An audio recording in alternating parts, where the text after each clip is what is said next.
നമസ്കാരം, എൻ്റെ പേര് ദാമോദരൻ. ഞാൻ ഇടുക്കി ജില്ലയിൽ കഞ്ഞിക്കുഴി പഞ്ചായത്തിലെ മഴുകുഴി എന്ന കരയ്ക്കലാണ് താമസിക്കുന്നത്. എനിക്ക് 200ഓളം ജാതി കായ്ച്ചതുണ്ട്. നല്ല ഇനം ജാതിയാണ്. എല്ലാം ചെറിയ ഇലയുള്ള സൈസും ഉണ്ട്, വലിയ ഇലയുള്ള സൈസും ഉണ്ട്.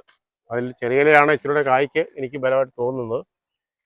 പിന്നെ ഇപ്പം നാടൻ ജാതിയിലാണ് ഞാൻ കൂടുതലും ബഡ് ചെയ്യുന്നത്. ഇത് എത്ര വർഷമായതാ? ഇത് 5 വർഷം കഴിഞ്ഞു. ഇത് 6ാമത്തെ വർഷമായതാ. എത്ര നാൾ 5 വർഷം പൂർത്തിയായി. എത്ര നാൾ കഴിഞ്ഞപ്പോൾ കായ്ച്ചു? 2 വർഷം കഴിഞ്ഞപ്പോഴാണ് കായ്ച്ചു. അപ്പോൾ ഇത്തരം ഇനങ്ങളുടെ തൈകൾ കൊടുക്കുന്നുണ്ട്? അത്ര കൊടുക്കുന്നുണ്ട്. 2 സൈസും ഉണ്ട്. പിന്നെ ഇപ്പം കൂടുതൽ നമ്മൾ ജാതിയെ തന്നെയാണ് ബഡ് ചെയ്യുന്നത്. അതാണ് ഇച്ചിരൂടെ എനിക്കിഷ്ടം തോന്നിയത്. കാട്ടുജാതിയെ ബഡ് ചെയ്ത് കഴിഞ്ഞാൽ ഈ മൂടുരിശ ഒരു വീർക്കയും അത് തന്നെയല്ല, എങ്ങനെയാണെങ്കിലും 30 അടി കൂടുതൽ വളരുന്നില്ല ബഡ് ചെയ്ത ജാതിയെ. ഇതങ്ങനെയല്ല അല്ലേ? എല്ലാ ജാതിയും അങ്ങനെ വരുള്ളൂ. ബഡ് ചെയ്ത ജാതിയൊക്കെ 30 അടി കൂടുതലൊന്നും വളരുകയില്ല. എല്ലാവരും ഒത്തിരി അകലമൊക്കെ വെക്കുന്നുണ്ട്. ഒരു 22 അടി 25 അടി അകലം മതി ഒരു ജാതിക്ക്. 30 അടി അകലം വെച്ചാലും ഈ അകലം